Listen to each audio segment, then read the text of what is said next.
Assalamualaikum warahmatullahi wabarakatuh. Yang terhormat Bapak Ibu dosen penguji uji kinerja praktik pembelajaran, saya Dian Triana Andantinasari, Guru Kimia SMA Islam Sudirman Pakes, Kabupaten Magelang, Provinsi Jawa Tengah, serta sebagai mahasiswa PPG dalam jabatan kimia kategori 2 Universitas 11 Maret Surakarta. Pada hari ini, Selasa 13 Desember 2022, saya akan melaksanakan praktik uji kinerja pembelajaran dengan materi faktor-faktor laju reaksi di kelas 11 MIPA.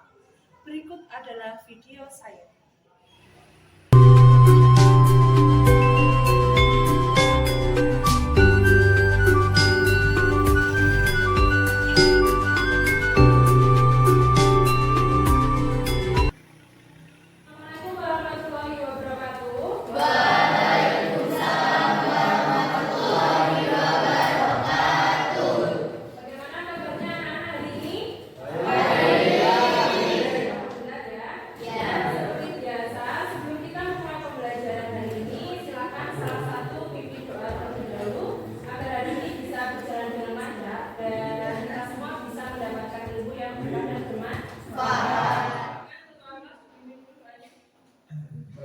Siap, gerak. 2, mulai.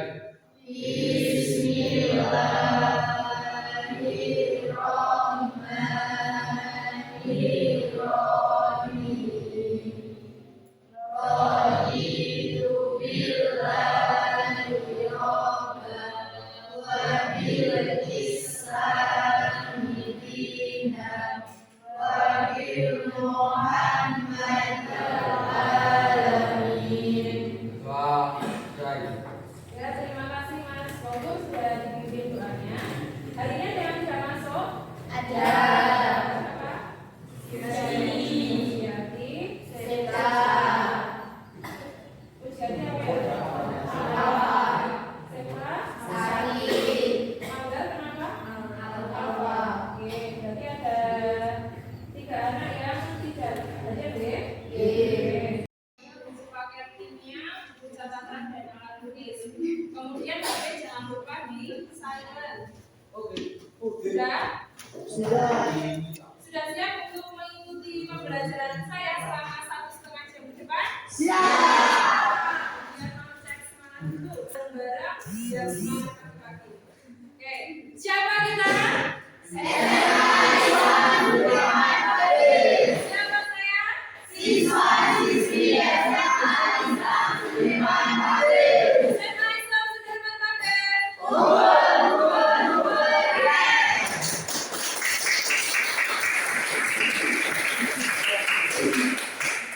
Baik, terima kasih. Oke.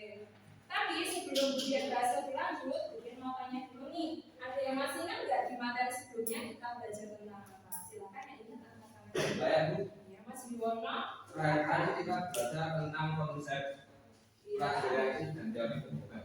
Iya, betul sekali. Terakhir kita sudah belajar tentang konsep laju reaksi dan juga teori pembukaan. Nah, konsep laju reaksi dan juga teori pembukaan itu nantinya akan berkaitan dengan faktor-faktor laju reaksi. Terkait dengan teori pembukaan, ada yang masih ingat nggak teori pembukaan? Ya, Mas Obur, apa Mas Obur? Reaksi kimia dapat terjadi karena adanya tumbukan antara partikel-partikel dari aplikasi itu.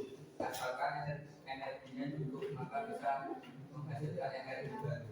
Betul atau salah? Betul. Jadi suatu reaksi kimia bisa berlangsung asalkan ada yang namanya tumbukan. Apakah semua tumbukan bisa menghasilkan reaksi? Tidak. Tumbukan bisa efek, tidak bisa menghasilkan suatu reaksi. Ya. Oke.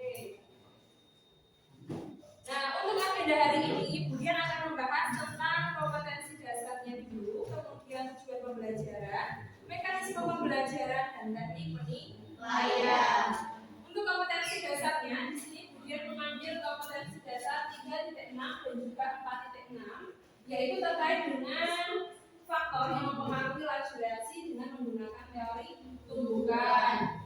Nah, faktor laju reaksi itu kan ada 4 macam ya, tapi yang akan fokus kita bahas hari ini hanya 2. Untuk 2 yang lainnya akan kita bahas di pertemuan selanjutnya.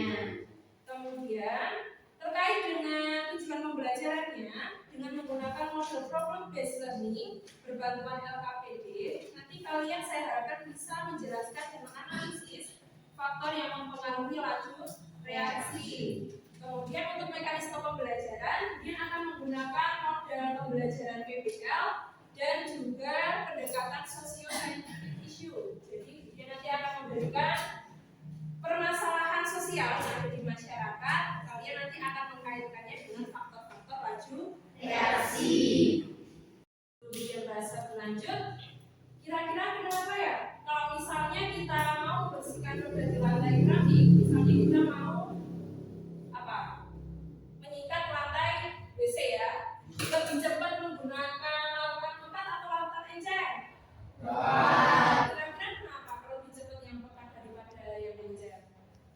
Kira-kira kenapa Mas Rafim? Karena kalau misalnya yang pekat apakah sudah ditambahkan air? Belum. Sekarang kalau larutannya encer gimana? Sudah ditambahkan air. Kira-kira faktor laju reaksi apa ya yang bisa menyebabkan kok membersihkan roda bisa menjadi lebih cepat dengan menggunakan pekat daripada yang encer? Nanti akan kita pelajari hari ini. Oke. Tapi sebelumnya Budian mau uji pemahaman awal dulu nih. Budian pengen tahu kalian itu semalam sudah belajar atau belum? Silahkan keluarkan HP-nya. Ya, silakan dipersiapkan akun emailnya masing-masing. Di WhatsApp group dia sudah mengirim link untuk pretest. Sudah Mas atau belum? Sudah, ya. Silakan beri waktu kurang lebih 7 menit ya untuk mengerjakan. Silakan dikerjakan dari sekarang.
Habis ini kita akan lihat video. Nanti videonya akan kita kaitkan dengan wacana isu permasalahan sosial yang akan kita bahas. Hujan asam adalah istilah luas yang mencakup segala bentuk pengendapan dengan komponen asam seperti asam sulfat atau asam nitrat yang jatuh ke tanah dari atmosfer dalam bentuk basah atau kering, termasuk diantaranya hujan, salju, kabut, hujan es, atau bahkan debu yang bersifat asam. Biasanya hujan asam memiliki pH di bawah 4,4. Penyebab utama hujan asam adalah pembakaran bahan bakar fosil untuk menghasilkan listrik. 2/3 dari sulfur dioksida atau singkat dengan SO2 dan 1/4 nitrogen oksida atau disingkat dengan NOx di atmosfer berasal dari pembangkit tenaga listrik. Kemudian dari kendaraan alasan, dari manufaktur, kilang minyak, dan kilang. Hujan asam terjadi ketika SO2 dan NOx menguap ke atmosfer. Oke, tadi videonya membahas tentang apa? Sekali ternyata dampak hujan asam itu sangat mengerikan ya. Kira-kira penyebab hujan asam tadi yang pertama apa? Asap apa? Kendaraan. Jadi apa? Karena kita menggunakan bahan bakar dari fosil bensin. Kemudian apa lagi? Apakah hanya dari kendaraan saja? Tidak, juga dari asap pabrik, juga kilang minyak.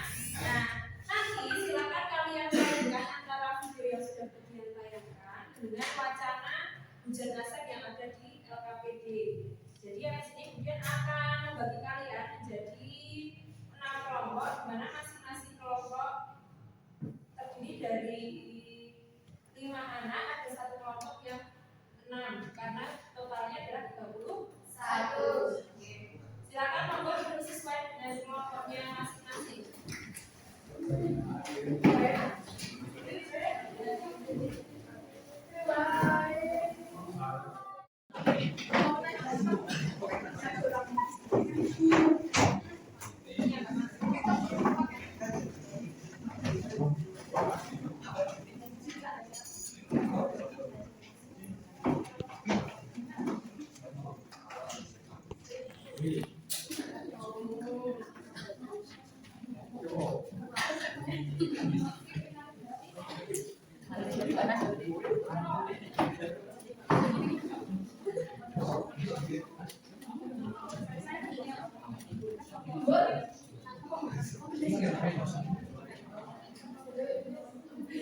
Oke, silakan dilihat dulu di LKPD halaman pertama. Itu jangan lupa kalian catatkan dulu nama kelompok dan juga anggotanya. Setelah itu silakan dibaca dulu petunjuk penggunaan LKPD. Baru silakan diskusi. Diskusinya waktunya kurang lebih 10 menit.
Silakan dibuka wacana selanjutnya. Wacana selanjutnya membahas tentang apa di situ? Halaman selanjutnya membahas tentang apa? Mitos makanan beku ya. Tapi sebelum kalian membahas, silakan dilihat tayangan video yang akan kalian tampilkan di depan. Udah capek, masa harus masak lagi sih? Males. Aku makan frozen food aja ya, tapi kan nggak sehat. Tunggu dulu. Siapa bilang frozen food nggak sehat? Kali ini kita membahas tentang frozen food yang jarang orang ketahui. Sebelumnya jangan lupa like video ini ya. Katanya frozen food banyak kandungnya ya. Kata siapa? Apakah kalian tahu kalau ternyata pembekuan merupakan cara alami untuk mengawetkan makanan? Proses pembekuan ini berfungsi agar makanan dapat bertahan lebih lama seperti kita berkonsumsi tanpa terjadi kerusakan ataupun berubahnya tekstur makanan.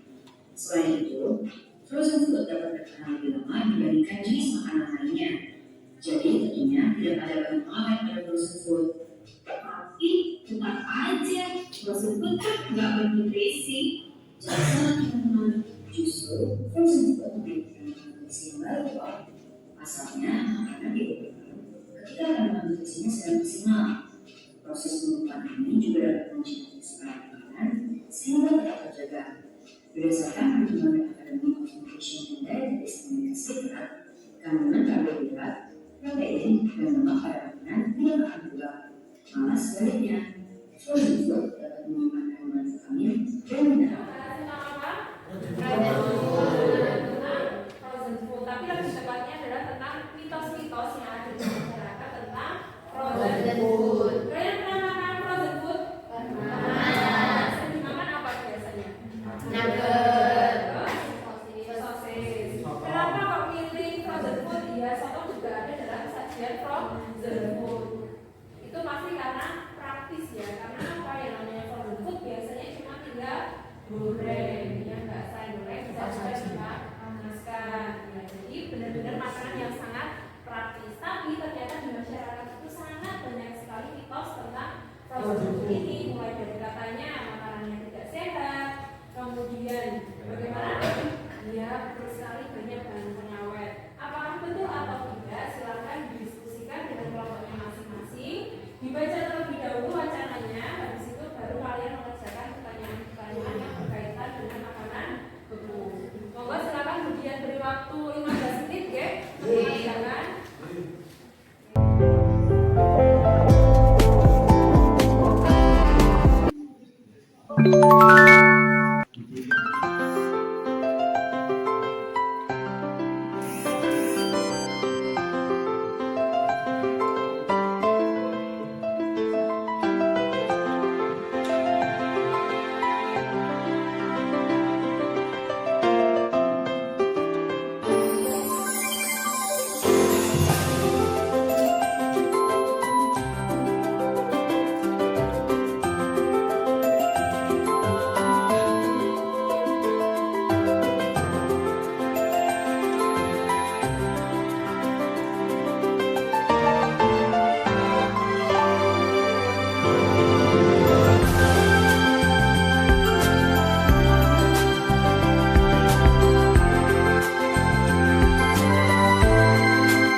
Sudah atau belum? Belum. Oke, konsentrasi ya. Habis itu nanti akan kita bahas sambungan besar. Sudah selesai? Sudah. Oke, perhatikan. Habis ini kalian akan saya minta untuk mempresentasikan hasil diskusinya ya, kerja kelompok kalian masing-masing. Yang pertama nanti kita akan membahas terlebih dahulu tentang hujan asap. Yang kedua kita akan membahas tentang makanan beku. Moga silakan kelompoknya Obur bisa maju ke depan. Satu akan presentasi bukan untuk berekspektasi. Iya. Ekspektasi membuat kita sakit hati. Sebelum lanjut ke identifikasi masalah, kami untuk perkenalkan diri terlebih dahulu. Perkenalkan, nama saya Nur Maulana. Saya Alia Mika. Terima kasih. Selanjutnya kita langsung aja ke masalah-masalah. Silakan Mbak Lulu berdengar. Bagaimana cara untuk mengatasi masalah hujan asam? Berikut ada 3 kemungkinan jalan yang dapat ditempuh untuk mengatasi hujan asam. Pertama, tidak melakukan apapun untuk menangani hujan asam karena masalah tersebut tidak terlalu serius atau dapat diselesaikan dengan mudah. 2. Mengontrol pelepasan gas polutan dengan mengurangi pembakaran bahan bakar fosil. 3. Mengontrol pelepasan gas polutan dengan melakukan ekstraksi sebelum mencapai atmosfer. Cara menakar yang akan kalian pilih dan direkomendasikan untuk mengatasi masalah hujan asam, jelaskan alasannya. Yaitu dengan cara mengontrol pelepasan gas polutan. Karena menurut kelompok kami, cara ini merupakan cara yang efektif. Dari artikel yang telah kalian baca, masalah apa saja yang kalian temukan dalam artikel tersebut? Masalah yang berkaitan dengan laju reaksi. Masalah yang berkaitan dengan laju reaksi adalah semakin rendah pH hujan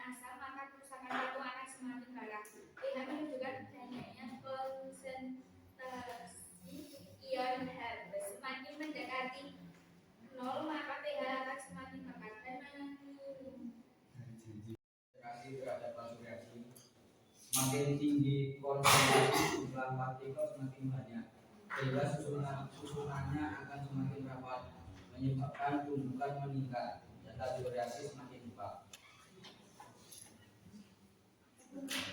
Apakah ada tanggapan? Ya, silakan.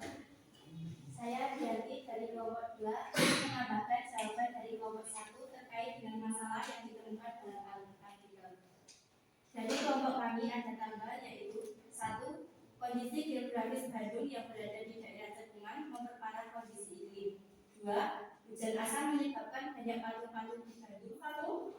Sudah?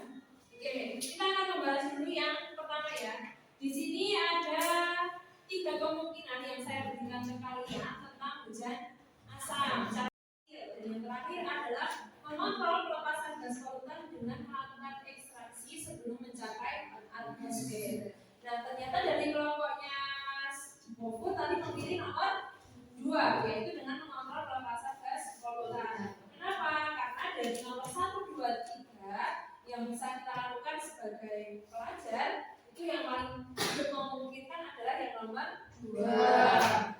Caranya bagaimana?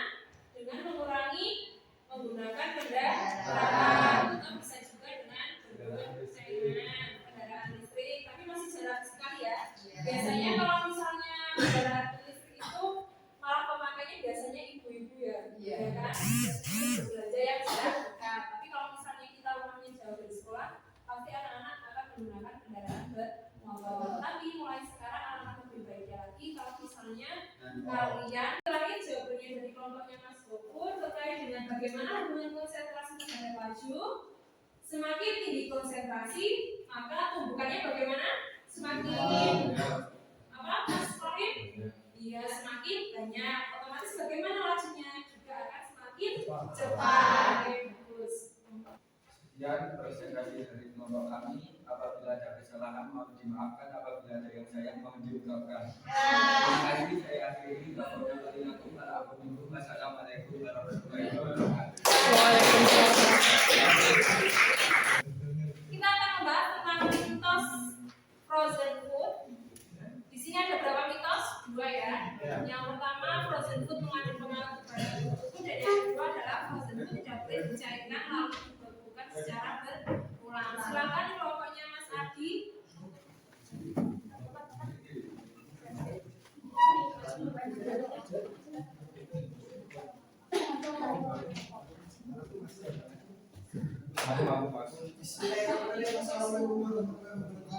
Waalaikumsalam warahmatullahi wabarakatuh.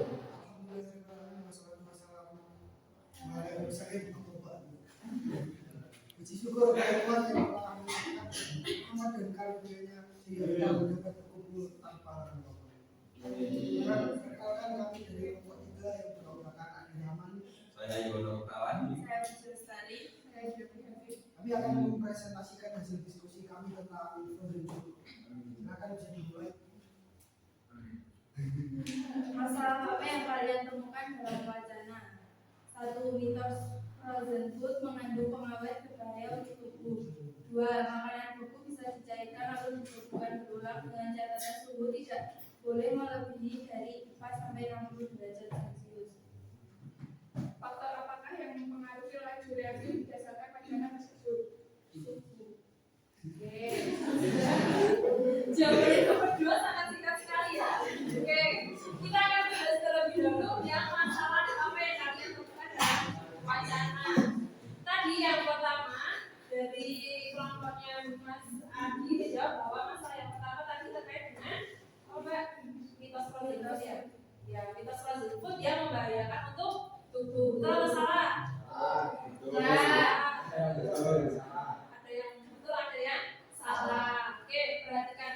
Kenapa? Soalnya yang berbahaya itu adalah frozen food yang sudah dalam bentuk diolah atau dimasak. Tapi kalau misalnya masih dalam bentuk daging segar seperti itu, dalam artian belum diolah, berarti dia bagus kalau misalnya dibekukan. Kemudian tadi yang kedua terkait dengan suhu ya. Oke, terkait dengan suhu itu jika dicairkan dalam kulkas harusnya makanan bisa dibekukan ulang secara aman. bahwa suhu yang tidak optimal itu adalah kalau derajat Celcius. Lalu caranya bagaimana, Bu? Kalau misalnya kalian ingat di kulkas yang ada di rumah kalian, biasanya bagian atas ada apa? Freezer. Bagian bawah namanya chiller. Ya. Jadi kalau misalnya ibu kalian menyimpan daging ayam di atas di freezer, bagaimana caranya, Bu, biar bisa mencairkan tapi tetap aman kalau misalnya mau dibuka? Caranya bagaimana? Dari freezer diturunkan ke chiller. Kan otomatis suhunya berbeda. Nah, nanti dia pasti akan lebih mencair daripada pada saat di freezer. Seperti itu caranya. Terus setelah itu baru kalian ambil, kemudian diambilnya itu secukupnya saja sesuai dengan kebutuhan. Kami jika ada kesalahan mohon dimaafkan karena kesempurnaan hanya melakukan milik sedikit. Wassalamualaikum warahmatullahi wabarakatuh.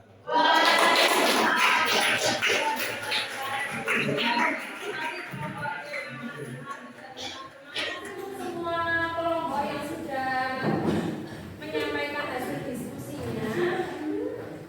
Sekarang siapa yang mau membacakan meta refleksi? Kelompok siapa? Oke, kelompoknya di kelompoknya bisa berdiri. Silakan yang lainnya didengarkan ya. Setelah mempelajari bab ini, informasi apa saja yang kamu peroleh, apa saja manfaat yang kamu rasakan, apakah dengan mempelajari faktor-faktor yang mempengaruhi laku reaksi, mempengaruhi perilakumu dalam memilih konsumsi makanan itu atau mengatasi dari dampak oksigen asam? Tulislah jawabanmu. Pelajaran hari ini sangat menyenangkan, Bu. Kita jadi bisa menjadikan artikel dengan materi laju reaksi.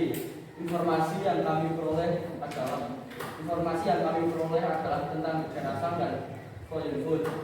Manfaat kelompok kami rasakan adalah kami juga mengetahui bahwa oksigen asam ternyata sangat memberikan efek buruk bagi lingkungan.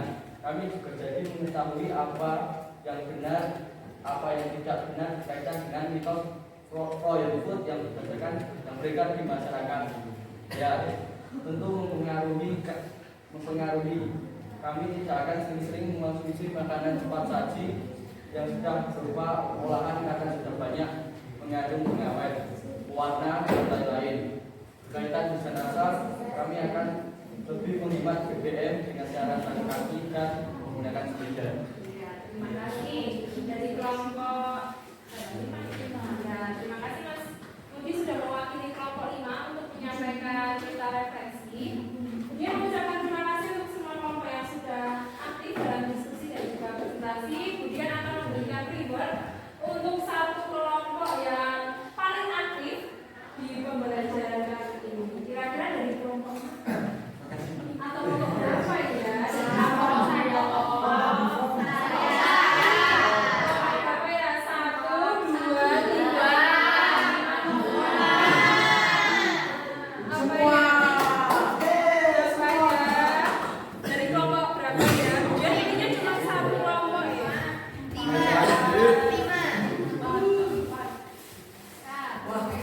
Rewardnya tidak apa ya, tapi hanya sebagai motivasi ya. Dilihat kelompok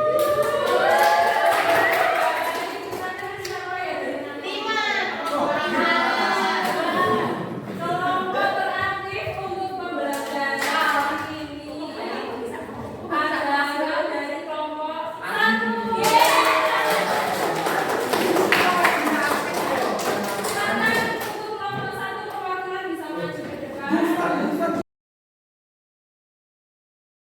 Bisa membantu Budian melanjutkan pembelajaran hari ini. Siapa? Ya, Mbak Ella. Ada yang bisa membantu Budian untuk menyimpulkan pembelajaran hari ini? Ya, monggo Mbak Ella. Kesimpulan pembelajaran hari ini adalah reaksi kimia ada yang berlangsung cepat dan ada yang lambat. Ya. Cepat lambatnya dipengaruhi oleh faktor-faktor laju reaksi, yaitu konsentrasi dan suhu. Semakin tinggi konsentrasi atau suhu, maka laju reaksinya akan semakin cepat. Betul sekali ya. Oke, kesimpulan untuk pembelajaran hari ini, terima kasih untuk Mbak Ella yang sudah membantu saya. Jadi hari ini kita sudah mempelajari dua faktor laju reaksi. Yang pertama apa? Konsentrasi. Kemudian yang kedua adalah suhu. Semakin tinggi konsentrasi, maka laju reaksinya juga akan semakin cepat. Sedangkan kalau yang suhu, semakin tinggi suhu, maka laju reaksinya juga akan semakin cepat. Oke, bagus sekali. Nah, sekarang karena kalian tadi sudah mendapatkan materinya, silakan kalian mengerjakan post test terlebih dahulu. Nah, kemudian beri waktu 5 menit untuk mengerjakan. Silakan dikerjakan mulai dari sekarang.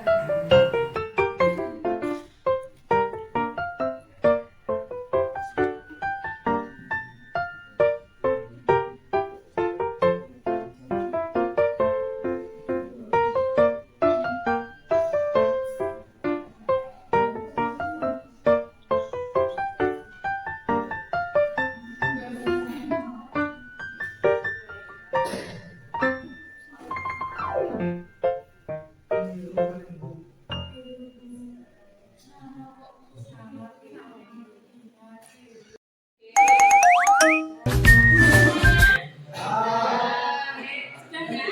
Nah, untuk pembelajaran selanjutnya di hari Selasa ya berarti ya, bisa Selasa. Silakan kalian pelajari lagi untuk faktor laju reaksi yang ketiga dan yang keempat. Yang ketiga adalah tentang katalis, kemudian yang keempat adalah tentang waspada. Silakan kalian pelajari. Jadi nanti kalau misalnya kemudian membahas, nanti kalian bisa. Kemudian cukupkan pembelajaran hari ini, kurang lebihnya kemudian mohon maaf. Terima kasih. Wassalamualaikum warahmatullahi wabarakatuh.